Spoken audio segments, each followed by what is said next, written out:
Hi, I'm Abbie from Culinary Nutrition Cuisine. I'm not just a chef or culinary professional, I'm also a registered dietitian. So today we're going to talk about some of that dietitian nutrition stuff. So as a dietitian, how do I survive the holidays? Well, first, I think everyone should eat food. So I am not restrictive in any way. If I want to eat something, then I eat it. So the one thing I'll think about is portion size. I don't need to have a giant trough of gravy and mashed potatoes and stuffing. I can have a reasonable half cup or to 1 cup portion size of all my different things, and I try to load up on the green vegetables as well. All the fiber and everything in the vegetables will fill me up, but then I still get to try the mashed potatoes with gravy and the skin on the chicken and have a piece of pie for dessert.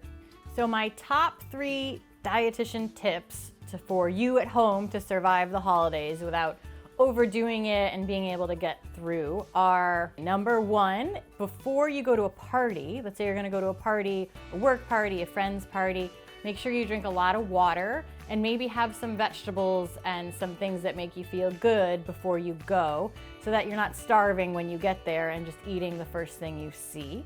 Second tip is to make sure that with whatever you're eating, whether it's turkey or ham or some kind of beef pot roast or something else for your holiday meals, make sure you have vegetables with everything. So not just starch and animal protein, make sure you have some green vegetables in there as well.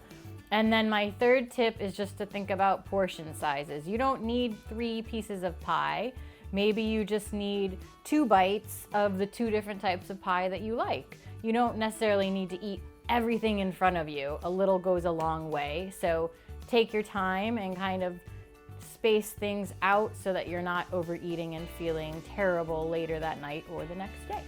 So one of the things that I love talking about is eating whole foods, eating foods that look like they did coming from nature. So the difference between eating an apple, a whole apple, versus applesauce, they might both be parts of apple, but an applesauce mixture is just cooked down, versus apple butter, which is more processed, etc. So if you focus on eating whole foods, a lot of plants, a little bit of animal protein, maybe if you're eating that way, you'll feel better, you'll look better, stay away from things that are processed as much as you possibly can. So white flour or things that are ultra processed, like Cheetos, or things that are in a bag that you buy at the store that have a lot of fat, salt, and sodium, and they're kind of not real food, but more processed fake type food.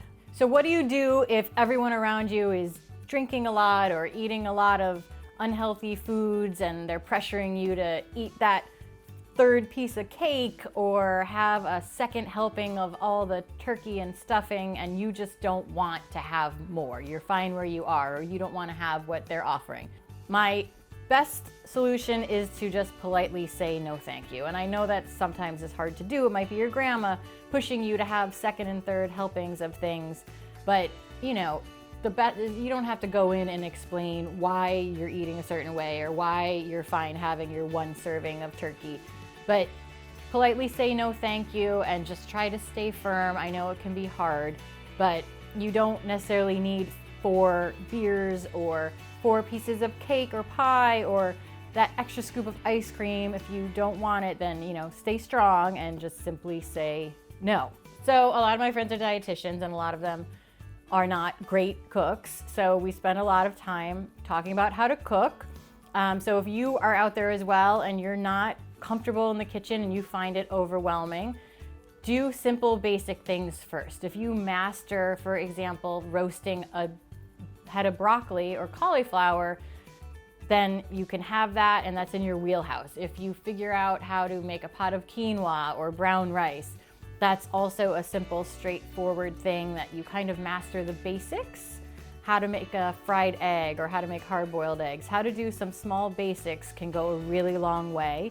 And then when you get those down, then you add in different flavor profiles and spices and herbs, and you can start to jazz things up a little. But really getting to know the basics is all you need for cooking and can help you on your path to eating healthy and delicious every day.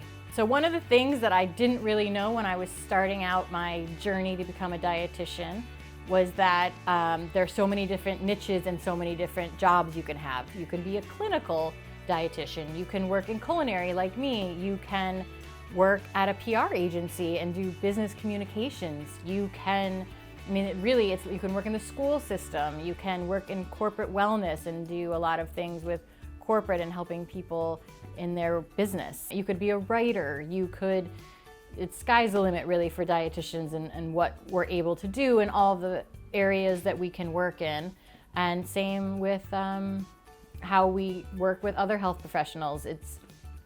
Nutrition is not a topic that physicians learn in school, same with nurses and all the other rankings of health professionals. Nutrition is really our field as registered dietitians. So we're the ones on the front lines and we're the ones that should be out there talking to everyone about nutrition and food and eating properly. So if you're out there looking for health-related advice around nutrition or weight loss advice around nutrition, or maybe you have diabetes or some other health issue or disease that you're really struggling with, it's so important to talk to a credentialed health professional. Or even on Instagram, there's so many people out there that say they know about food and nutrition and they haven't been educated and they don't have the proper credentials. So make sure that you're really looking and choosing people who know what they're talking about. So if someone is on Instagram and they say, I lost 100 pounds and this is what I did, that doesn't make them an expert in that subject. It just means they did something that worked for them. That doesn't mean it will work for you. And the promise that it will work for you is something that is really scary. You need to work with someone who knows what they're talking about from a science point of view as well as from a food point of view. Once again, I'm Abbie. I'm a registered dietitian. So if you're looking for science-backed nutrition advice or help, or you just want to find out about food and cooking and how it's related to health and nutrition, come to me. I have a master's degree and many years of experience, and everything here is based on science and evidence-backed research. And feel free to send me whatever questions you might have, and we can talk about whatever you like. I'm here to help. Thanks.